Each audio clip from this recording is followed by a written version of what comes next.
Во однос на правната квалификација на делото, факт е дека тие лица не беа судени за кривично дело тероризам, туку по друг член за терористичко загрозување на уставниот поредок.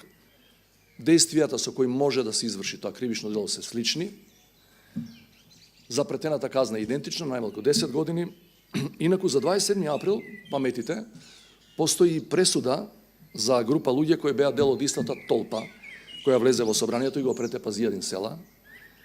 Ако се следи правната квалификација, значи цело време внимавајте, зборам за правна квалификација, не за политички интерпретации на пресудите, ако се следи правната квалификација на таа пресуда, тие луѓе беа судени, со право добија високи казни, но не беа судени за кривично дело тероризам, туку за убиство во обид. Или, например, случајот со напаѓачот на пратеничката, тогаш Радмила Шекеринска, тие сцени кои не шокира и нас и светот, кој беше исто така дел од луѓето кои влегоа во парламентот и кој не беше суден за тероризам, туку за кривично дело насилство. Накусо да се разбереме, сите овие споменати направија страшни кривични дела. Оставија тешки последици и трауми и кај нападнатите, и кај нивните семејства. Добија заслужени казни, според оно што го знаеме од претходните процедури кои завршија, и тука нема компромис.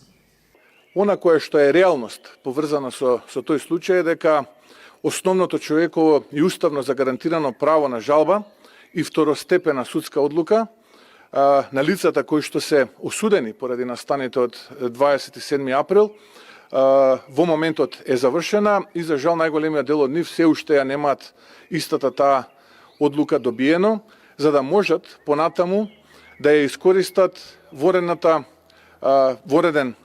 правен лек, односно да можат понатаму врз основа на новите докази кои што според моите информации ги имаат адвокатските тимови на нови лица, да ги достават до Врховниот суд или пак до Европскиот суд за човекови права. Зошто го споменувам тоа? Затоа што Апелациониот суд има донесена одлука таму некаде февруари или втори месец, а денеска сме веќе мај или пети месец, се уште тие ја немаат добиено таа одлука и затоа апелирам до политичарите да се држат настрана, односно да ги тргнат рацете од судството и обвинителството и доколку политичарите, а тука пред се мислам на врвот на власта, ги тргнат рацете од судиите и обвинителите и престанат да дивеат, тогаш мислам дека најголемиот дел од обвинителите и судиите ќе обвинуваат и ќе судат согласно словото на законот и согласно, би рекол, уставот.